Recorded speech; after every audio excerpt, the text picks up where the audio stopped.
बिस्मिल्लाहिर्रहमानिर्रहीम। Second year accounting में हमारे पास भी MCQs जो कंटिन्यू हैं और MCQs में सबसे पहले हमारे पास पार्टनरशिप के जो MCQs हैं वो कंटिन्यू थे। आज हमारे पास जो पार्टनरशिप का टॉपिक है जिसके MCQs हम रेडी करने जा रहे हैं वो है रिटायरमेंट। पार्टनरशिप के इससे पहले हमने जो दीगर टॉपिक्स हैं उन पर भी डिस्कशन की है और जो पार्टनरशिप का ये वाला टॉपिक है इससे रिलेटेड हमने कुछ MCQs यहाँ पर आपके सामने लिखे हैं। आइए उनको हम एक नज़र देख लेते हैं। कहते हैं कि when a partner is withdrawing from the business is called.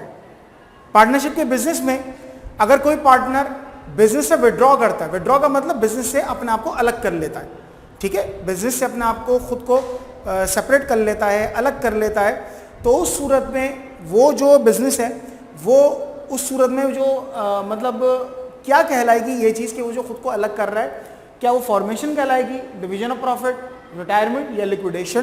तो डेफिनेटली रिटायरमेंट कहेंगे इसे। एक बंदा जो है वो किसी भी रीज़न की वजह से बिजनेस को अपॉर्चुनिटी को छोड़कर किसी और बिजनेस के अंदर मूव कर रहा है, तो कई रीजंस हो सकती हैं कि उसको बेटर अपॉर्चुनिटी मिल गई है या वो किसी मतलब परेशानी बीमारी का शिकार हो गया है या ये कि वो अपने आप को ये समझता है कि नहीं ये बिज़नेस अपॉर्चुनिटी जो है वो यहाँ पर लिमिटेड है। इसके अलावा 10,000 वजूहात हो सकती हैं जिनकी बुनियाद पर वो अपने बिजनेस को क्विट करके दूसरी तरफ मूव कर सकता है। तो यही बात यहाँ पे पूछ रहा है। नेक्स्ट देखते हैं, under which of the following method the value of asset and liabilities are revalued. वो कहते हैं कि नीचे जो मेथड दिए हुए किस मेथड में एसेट्स और लायबिलिटी को रीवैल्यू किया जाता है। पहले तो ये समझिए रिवैल्यूएशन या रिवैल्यू का मतलब क्या होता है। होता क्या है कि जब पार्टनरशिप का बिजनेस में कोई पार्टनर अपनी जो बिजनेस है पार्टनरशिप का उससे अलहदगी इख्तियार करता है, रिटायरमेंट लेता है, तो उस सूरत में टेक्निकली पार्टनरशिप डिसॉल्व हो जाती है मगर प्रैक्टिकली ऑपरेशन कंटिन्यू रहते हैं। मैनेजमेंट जो उस बिजनेस की है वो आपस में बैठकर पे डिसाइड करती है। मिसाल के तौर पर 4 लोग काम कर रहे थे ABCD, मिस्टर डी अलग हो गए तो अब 3 रह गए ABC। तो पहले जो मिस्टर डी वर्किंग कर रहे थे वो 3 लोगों में डिवीजन होगी। इसके अलावा प्रॉफिट शेयरिंग रेशियो डिसाइड होगा। इसके अलावा जो कैपिटल है जो बिजनेस के अंदर इन्वेस्टमेंट है वो डिसाइड होगी। बहुत सारे दीगर लीगल वर्किंग आ जाती है। तो इस तरह पार्टनरशिप में जब पार्टनर रिटायर होता है उस वक्त और जो पार्टनर ज्वाइन किया था उस वक्त से रिटायरमेंट के टाइम पर लाजमन जो एसेट्स इस्तेमाल हुए बिजनेस में, जो लायबिलिटीज़ वहाँ पर कम हुई, ज़्यादा हुई, जो भी सिलसिला था वो तमाम का तमाम, अगर 5 साल का दौरानिया लगा इस सारे काम में तो 5 साल पहले कोई एसेट आपके पास था उसकी क्या वैल्यू थी, आज क्या वैल्यू है। तो ये रिवैल्यूएशन की जाती है कि ज़मीन पहले इतनी की थी, बिल्डिंग इतने की थी, मशीन इतने की थी, इक्विपमेंट इतने का था, वो तमाम रिवैल्यूएशन की जाएगी। अगर कोई बेनिफिट आएगा तो वो भी ट्रांसफ़र होगा, कोई लॉसेस आएंगे तो वो भी ट्रांसफ़र होंगे। वो यहाँ पर यही बात बोल रहा है कि under which of the following method the value of assets and liabilities are revalued. Revalued कब किए जाते हैं मैंने भी रीज़न आपको बताया। Bonus method, revaluation method, goodwill method, none. Definitely revaluation method ही है कि जिसके जरिए आप एसेट्स और लायबिलिटीज को रिवैल्यू करते हैं। आगे बढ़ते हैं। When retiring partner is receiving the amount less than his capital which method is used.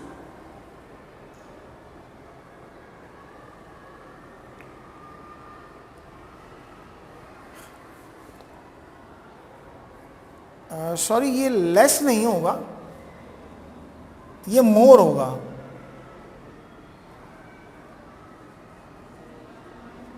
ज्यादा। कहते हैं when retiring partner is receiving the amount more than his capital which method is use. यानी जब पार्टनर रिटायर हो रहा है, retirement के time पर उसने जो इन्वेस्टमेंट करी थी उसको उस इन्वेस्टमेंट से ज्यादा पैसे मिल रहे हैं, तो वही कहते हैं कि जब ऐसी कंडीशन होगी तो कौन सा मेथड यूज होगा। मिसाल के तौर पर पार्टनर ने इन्वेस्टमेंट करी थी 1 लाख से, अब रिटायरमेंट के टाइम पर उसको मिल रहे हैं 1.5 लाख रुपए, तो इजाफी मिल रहे हैं 50,000। तो ये जो 50,000 रुपये वो ये बोल रहे हैं कि किस मेथड के जरिए मिलेंगे। तो goodwill, bonus, revaluation, none. Definitely ये गुडविल मेथड होता है कि जिसके अंदर कंपनी की गुडविल क्रिएट हो जाती है और उस गुडविल का शेयर जो है वो उस पार्टनर को भी जाता है जो कि रिटायर हुआ है। आगे बढ़ते हैं। In case of revaluation partner will receives, जब रिवैल्यूएशन की जाती है एसेट्स और लायबिलिटीज की, जब रिवैल्यूएशन की जाती है तो पार्टनर उस वक्त क्या रिसीव करता है? क्या गेन रिसीव करता है, लॉस रिसीव करता है? गेन या लॉस दोनों, या फिर कुछ भी नहीं? देखिए बिजनेस में रिवैल्यूएशन के टाइम पर अभी मैंने जिक्र किया कि जब एसेट्स को रिवैल्यू करेंगे तो हो सकता है किसी एसेट की वैल्यू कम हो गई हो, किसी की वैल्यू ज्यादा हो गई हो, नेट ऑफ किया जाता है तो हो सकता है उसमें नेट अमाउंट जो निकले वो बेनिफिट की निकले तो गेन भी हो सकता है नुकसान हो जाए तो लॉस भी निकल सकता है। इसका मतलब ये कि ऑप्शन नंबर सी बेस्ट है, गेन या लॉस कुछ भी हो सकता है, कोई इसमें फिक्स नहीं कि गेन ही होगा या ये फिक्स नहीं है कि लॉस ही होगा। आगे चलते हैं। If retired partner is paid more than his capital, the excess value is known as, वही कहते हैं कि जो रिटायर पार्टनर है उसको पे किया जा रहा है उसके कैपिटल से कुछ इजाफी अमाउंट, तो बोनस, गुडविल, इंटरेस्ट या ए एंड बी, बोनस या गुडविल दोनों हो सकते हैं, दोनों की सूरत में, यानी बोनस भी हो सकता है और गुडविल भी हो सकती है। इसमें बेस्ट ऑप्शन आपका ए और बी मौजूद है, तो इसमें हमारे पास डी ऑप्शन बेस्ट है। आगे चलते हैं। प्रॉफिट और loss on revaluation at the time of retirement must be transfer to the partners in, यानी जिस वक्त रिवैल्यूएशन होती है वही कहता है कि eight the time of retirement जो ट्रांसफर किया जाएगा पार्टनर को वो क्या होगा? ओल्ड प्रॉफिट शेयरिंग रेशियो से होगा, new profit sharing ratio, capital ratio, none, यानी पार्टनर रिटायरमेंट हो गई पार्टनर की। अब आपने क्या करा? एसेट्स को रिवैल्यू करा, एसेट्स को रिवैल्यू किया तो गेन या लॉस कुछ भी निकल के आ गया। अब वही कहते हैं जो ट्रांसफर किया जाएगा पार्टनर्स के अकाउंट में वो किस रेशियो से किया जाएगा, क्योंकि पार्टनरशिप तो टेक्निकली डिसॉल्व हो गई है, नया प्रॉफिट शेयरिंग रेशियो अभी बना नहीं है, तो लाजमी बात है कि ओल्ड प्रॉफिट शेयरिंग रेशियो ही यहाँ पर यूज होगा क्योंकि पुराना पार्टनर भी यहाँ पे शामिल है, तो जो ओल्ड रेशियो है उसे लिया जाएगा, तो ये हमारा बेस्ट ऑप्शन यहाँ पर मौजूद है। आगे कहते हैं in case of retirement full goodwill is credited to, यानी रिटायरमेंट के केस में जो गुडविल है उसे क्रेडिट किया जाएगा only retiring partner, remaining partner, all partners, none, यानी आपने गुडविल कैलकुलेट कर ली, गुडविल आपकी कैलकुलेट हो गई, अब वो जो गुडविल को आप डिस्ट्रीब्यूट करेंगे, इनफैक्ट क्रेडिट का मतलब डिस्ट्रीब्यूट करना, डिस्ट्रीब्यूट जो करेंगे तो वो क्या किस तरीकेकार से करेंगे? क्या आप सिर्फ रिटायरिंग पार्टनर को देंगे, क्या आप सिर्फ रिमेनिंग पार्टनर को देंगे, या आप तमाम पार्टनर्स को देंगे? तो इसका आंसर है तमाम पार्टनर को मिलेगी।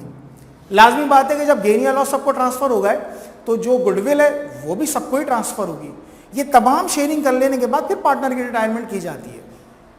आगे बढ़ते हैं। अच्छा, ये एक छोटा सा न्यूमेरिकल सा क्वेश्चन है, इंटरेस्टिंग क्वेश्चन है। If Ali capital is ₹70,000 with ratio 1/4, on his retirement he receives 80,000, goodwill of the firm will be, वो कहता है एक पार्टनर है अली, उसका कैपिटल था 70,000 रुपए, तो 1/4 उसका रेशियो था। अब कहते हैं उसको जब रिटायरमेंट हुई तो उसको 80,000 रुपए मिले, खुद वो आगे कहते हैं कि गुडविल कंपनी की कितनी है। तो देखें ये बात हमें मालूम है कि जो इजाफी पैसे होते हैं, यानी इजाफी कितने मिलने हैं उसको 10,000 रुपए, तो 10,000 रुपए को मल्टीप्लाई कर देंगे जो रेशियो इसको उलट करके, यानी 1/4 के बदला 4/1, तो ये हो जाएगा 40,000। तो देखें 40,000 का ये ऑप्शन यहाँ मौजूद है। तो कंपनी की गुडविल है दरअसल 40,000, उस 40 में से इनको 10,000 का शेयर मिला है। 70 था ना कैपिटल, 80 मिल गया, इसका मतलब 10,000 इजाफी मिले, वो जो इजाफी मिले वो इनका शेयर है। तो कंपनी का टोटल शेयर कितना है, उसका तरीकाकार ये है कि जो इनका शेयर है वो मल्टीप्लाई हो जाएगा, इनके रेशियो को उलट कर दिया जाएगा। तो इस तरह से ये टोटल कंपनी का निकला, और टोटल कंपनी का 40,000। आगे बढ़ते हैं। इफ मिस्टर ए, सॉरी मैं यहां पर लिखना भूल, मिस्टर ए ट्रांसफर और sell his share to mister B, the capital of mister A will be, जिस वक्त पार्टनर अपना, अब रिटायरमेंट हो रही है ना, रिटायरमेंट के तरीक़ेकार हैं, एसेट्स को रिवैल्यू कर लें आप, और एक तरीक़ेकार ये भी है कि आप अपना शेयर, अपना इंटरेस्ट किसी और को सेल आउट कर दें। मिस्टर ए रिटायरमेंट के टाइम पर मिस्टर बी को अपना शेयर सेल आउट करके चले गए, तो मिस्टर ए जा रहे थे, लाजमन कैपिटल उनका अब खत्म होगा तो कैपिटल डेबिट होगा, और मिस्टर बी का कैपिटल बढ़ रहा है तो वो क्रेडिट होगा। यही बात वो बोल रहा है कि कैपिटल अकाउंट ऑफ मिस्टर ए कहां जाएगा, क्योंकि उनकी रिटायरमेंट हो रही है। रिटायरमेंट के तौर पर जो रिटायरिंग पार्टनर होता है उसका कैपिटल अकाउंट हमेशा डेबिट पर ट्रांसफर होता है, क्योंकि खत्म हो रहा है वो कैपिटल। तो इसका ऑप्शन नंबर ए आ जाएगा। इस तरह हमारे पास ये एमसीक्यूज मुकम्मल हुए, और इन एमसीक्यूज में हमने कोशिश की है कि रिटायरमेंट के जो टॉपिक्स रिलेटेड कुछ चीज़ों को कवर किया जा सके। लाजमी इसको कवर करने के लिए मज़ीद आपको स्टडी की ज़रूरत है। इंशाल्लाह अगली वीडियो में हम अगले टॉपिक के साथ आएंगे और आप इसकी प्रैक्टिस कीजिएगा ताकि ये टॉपिक भी आपका जो है वो कवर हो सके। इंशाल्लाह आपसे मुलाकात होगी अगली वीडियो में। अस्सलाम वालेकुम।